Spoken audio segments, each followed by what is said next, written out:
Historia de Jabobo, tomo 3, volumen 1, Libro de los Reyes de Media y Persia. Capítulo 23. Ciro II decreta que los judíos pueden regresar a Judá. Últimos años de su reinado. A los pocos meses llegó el rey Ciro II a Babilonia para supervisar la gobernación real de su medio hermano Gobrias.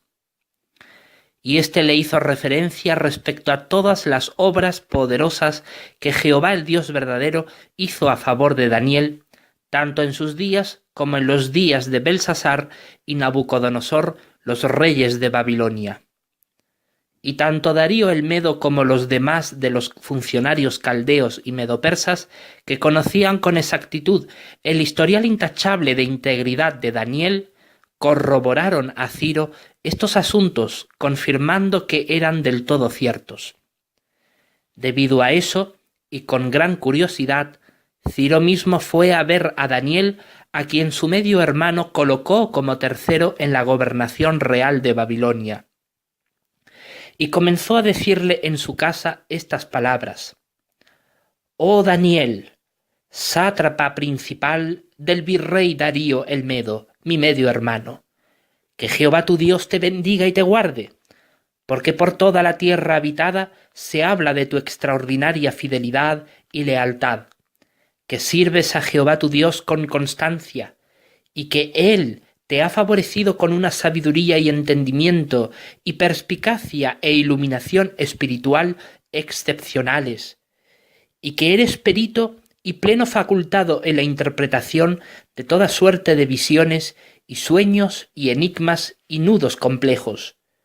y de que Él te ha engrandecido con una habilidad especial para desempeñar tus labores reales hasta mucho mejor de lo que pueda hacerlo yo o mi medio hermano. Y ahora dígnate por favor, sí, tú mismo, a efectuar delante de mí cualquier clase de petición mañana en la mañana en mi palacio real de Babilonia junto a mi hermano, y de veras te la concederé, porque yo, el rey Ciro, y mi familia en verdad te estimamos sobresalientemente». Con eso se despidieron mutuamente. Y aconteció que, tan pronto como Ciro se fue por su camino y Daniel permaneció dentro de su casa, se dirigió a la cámara del techo, como era su costumbre diaria, y se hincó de rodillas para orar a Jehová y comenzó a decirle: «Oh Jehová, glorioso y esplendoroso Padre Celestial, dígnate por favor a concederme sabiduría y entendimiento para saber cuál es la petición más apropiada para efectuársela mañana en la mañana al rey Ciro, una que enaltezca y dignifique tu santo nombre, a quien tú mismo has comisionado para librar a tu pueblo de este cautiverio, sabiendo que sólo queda ya un año para el fin de los 70 años predichos. Y ahora ten misericordia de mí, y hazme conocer y saber las palabras exactas que habré de hablar mañana en la mañana al rey delante de toda su corte». Y aconteció que al día siguiente, temprano en la mañana, Daniel solicitó audiencia ante Ciro el rey, y al entrar, éste se le anticipó diciendo: «Oh Daniel, mi estimado colaborador en el reino de Babilonia, ¿qué inquietud te ha traído hasta mi presencia? ¿Y cuál puede ser, de hecho, una solicitud pedida de tu parte? Que se te conceda aún la mitad de mi reino entero, sea lo que quieras pedirme, porque numerosas dificultades en mis dominios reales han sido zanjadas gracias a tus sabios y oportunos consejos». Y Daniel le respondió diciendo: «Viva mi rey Ciro hasta tiempos indefinidos, aún por siempre. Tu siervo no puede solicitar a su eminente majestad más de lo que ya tiene, puesto que nunca antes alguno de mis antepasados de los hijos de Israel tuvieron jamás tan elevada posición en el reino de alguna nación extranjera, al menos que yo sepa. solamente que mi corazón se siente entristecido, porque desde los tiempos de Nabucodonosor, el rey de Babilonia, mi pueblo Israel mora en penosa cautividad en esta ciudad de Babilonia, lejos de nuestra amada tierra natal, la tierra de Judá, que ahora permanece desolada e invadida por las bestias salvajes del campo, en la cual yo mismo crecí y moré hasta mi adolescencia, cuando fui traído en cautiverio con muchos de los hijos de mi pueblo. Y ahora, si al rey de veras le parece bien, y si he hallado favor a tus propios ojos, que caiga esta petición mía en el favor y en la gracia de mi señor, el honorable rey Ciro. Que su dignificada majestad, a quien Jehová usó para derribar a Babilonia, como se predijo por boca de los profetas de nuestro Dios, envíe a los restantes de los hijos de Israel que aún quedan morando en cautiverio en Babilonia para morar en nuestra tierra de Judá, y reedificar y hermosear nuestras propias ciudades y aldeas, como la de Jerusalén, nuestra ciudad capital, para que ya no sigamos siendo objeto de oprobio y desdeñable desprecio a los ojos de otras naciones que ya han comenzado a ocupar sus respectivos territorios desde que el imperio babilónico llegó a su fin. Al oír esto, tanto Ciro como Darío el Medo comenzaron a hablar entre sí privadamente, y tomando la palabra el propio Ciro, le dijo a Daniel: «Sin falta actuaré conforme a la petición que me has hablado. Pero dime una sola cosa. ¿Cuándo regresarás tú de Jerusalén para seguir ocupando tus propias y debidas funciones reales?» Ante aquello, Daniel le respondió: «Oh rey Ciro, tu siervo mismo no podría viajar hasta allá aun cuando quisiera, puesto que soy viejo y muy avanzado en años.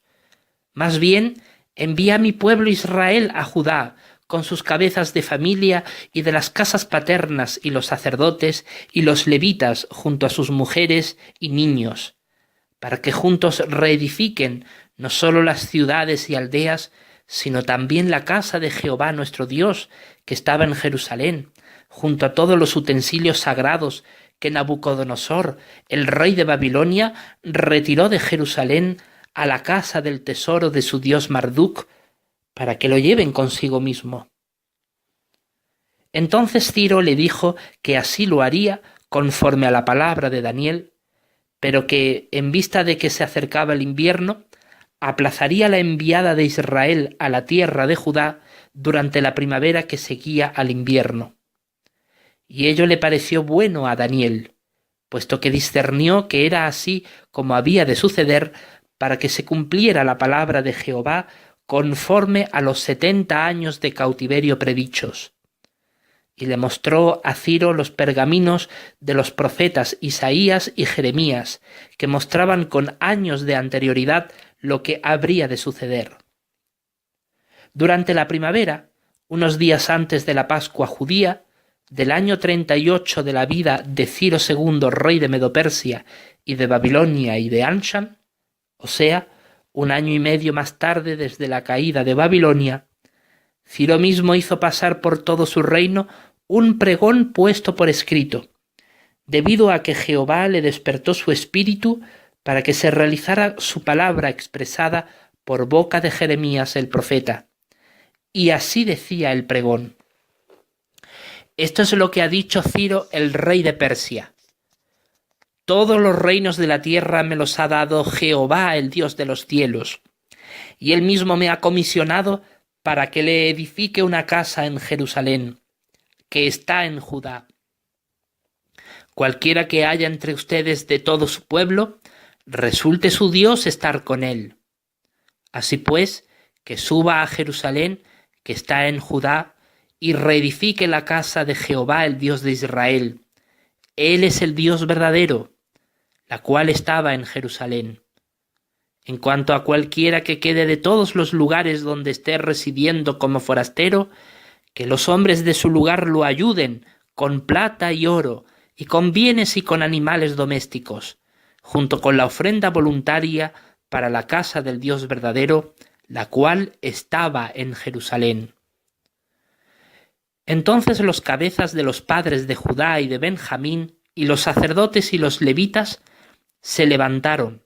aun todo aquel cuyo espíritu el Dios verdadero había despertado, para subir y reedificar la casa de Jehová, la cual había estado en Jerusalén. En cuanto a todos los que estaban alrededor de ellos les fortalecieron las manos con utensilios de plata, con oro, con bienes y con animales domésticos y con cosas selectas, además de todo aquello que se ofreció voluntariamente. También el rey Ciro mismo sacó los utensilios de la casa de Jehová que Nabucodonosor había sacado de Jerusalén y entonces había puesto en la casa de su Dios. Y Ciro el rey de Persia procedió a sacarlos bajo el control de Mitrídates, el tesorero, y a numerarlos, y a entregarlos a Sesbazzar, el principal de Judá. Todos los utensilios de oro y de plata fueron 5.400. Todo lo subió Sesbazzar, junto con haber hecho subir al pueblo desterrado de Babilonia a Jerusalén, y posteriormente cada familia a su respectiva ciudad propia. Finalmente, llegaron a Jerusalén el día 16 del 9º mes del calendario solar, exactamente 70 años completos desde el último día que un judío pisó la tierra de Judá antes de que el remanente huyera a Egipto. Y el pueblo entero empezó a reunirse como un solo hombre en Jerusalén. Y Jesúa, hijo de Jehozadac, y sus hermanos, los sacerdotes, y Zorobabel, hijo de Sealtiel, y sus hermanos, procedieron a levantarse y a edificar el altar del Dios de Israel, para ofrecer sacrificios quemados sobre él, conforme a lo que está escrito en la ley de Moisés, el hombre del Dios verdadero. De modo que establecieron el altar firmemente sobre su propio sitio, porque llegó a haber terror sobre ellos debido a los pueblos de los países, y empezaron a ofrecer sobre él sacrificios quemados a Jehová, los sacrificios quemados de la mañana y del atardecer. Entonces celebraron la fiesta de las cabañas, conforme a lo que está escrito, con los sacrificios quemados día a día en número conforme a la regla de lo que correspondía a cada día. Y después hubo la ofrenda quemada constante y la de las lunas nuevas, y para todos los períodos de fiesta santificados de Jehová, y para todo el que ofrecía de buena gana una ofrenda voluntaria a Jehová. Y esto lo solían hacer los hijos de Israel, aun cuando todavía no se había colocado el fundamento mismo del templo de Jehová. Y procedieron a dar dinero a los cortadores y a los artífices, y comestibles y bebidas y aceite a los sidonios y a los tirios, para que trajeran maderas de cedro del Líbano al mar en Jope, conforme al permiso que les había otorgado Ciro el rey de Persia. Y en el 2º año de su venida a la casa del Dios verdadero en Jerusalén, en el 2º mes del calendario lunar, Zorobabel, hijo de Sealtiel, y Jesúa, hijo de Jehozadac, y los demás de sus hermanos, los sacerdotes y los levitas, y todos los que habían salido del cautiverio y venido a Jerusalén, comenzaron, y ahora pusieron en posiciones a los levitas de 20 años de edad para arriba, para que actuaran como supervisores del trabajo de la casa de Jehová.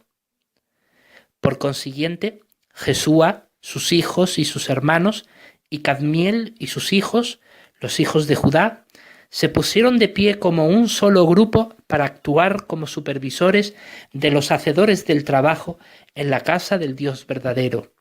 También los hijos de Enadat, sus hijos y sus hermanos, los levitas.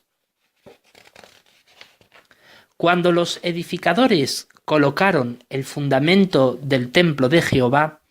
entonces los sacerdotes en ropa oficial, con las trompetas, y los levitas, los hijos de Asaf, con los címbalos, se pusieron de pie para alabar a Jehová según la dirección de David, el rey de Israel. Y empezaron a responder alabando y dando gracias a Jehová, porque Él es bueno, porque su bondad amorosa para con Israel es hasta tiempo indefinido. En cuanto a todo el pueblo, éste gritó con un grito fuerte al alabar a Jehová por la colocación del fundamento de la casa de Jehová. Y muchos de los sacerdotes y de los levitas y de los cabezas de las casas paternas, los viejos que habían visto la casa anterior, estaban llorando con voz fuerte cuando se colocó el fundamento de esta casa delante de sus ojos, mientras que muchos otros levantaban la voz al gritar de gozo. Por lo tanto, la gente no distinguía el sonido del grito de regocijo del sonido del llanto de la gente, porque la gente estaba gritando con un grito fuerte, y el sonido mismo se oía a una gran distancia. Cuando los adversarios de Judá y Benjamín oyeron que los hijos del destierro estaban edificando un templo a Jehová, el Dios de Israel, enseguida se acercaron a Zorobabel y a los cabezas de las casas paternas y les dijeron: «Déjennos edificar junto con ustedes, porque, lo mismo que ustedes, nosotros buscamos a su Dios y a Él le hacemos sacrificios desde los días de Esaradón, el rey de Asiria, que nos hizo subir acá». No obstante, Zorobabel y Jesúa y los demás cabezas de las casas paternas de Israel les dijeron: «Ustedes no tienen nada que ver con nosotros en edificar una casa a nuestro Dios, porque nosotros mismos juntos edificaremos para Jehová, el Dios de Israel, tal como el rey Ciro, el rey de Persia, nos ha mandado». Ante eso, la gente de la tierra estuvo continuamente debilitando las manos del pueblo de Judá y desanimándolos de edificar, y alquilando consejeros contra ellos para frustrar su consejo todos los días de Ciro, el rey de Persia, hasta el reinado de Darío, el rey de Persia. Y en el reinado de Asuero, o sea, el rey Cambises II, al comienzo de su reinado, escribieron una acusación contra los habitantes de Judá y Jerusalén. Ahora bien, Ciro el rey procedió en aquel año a invadir rápidamente toda la región de Siria y Palestina para anexionarlas a sus dominios reales. La subyugación fue del todo pacífica y permitió a los habitantes de Siria, que se hallaban morando en cautiverio en Babilonia, regresar a su tierra natal.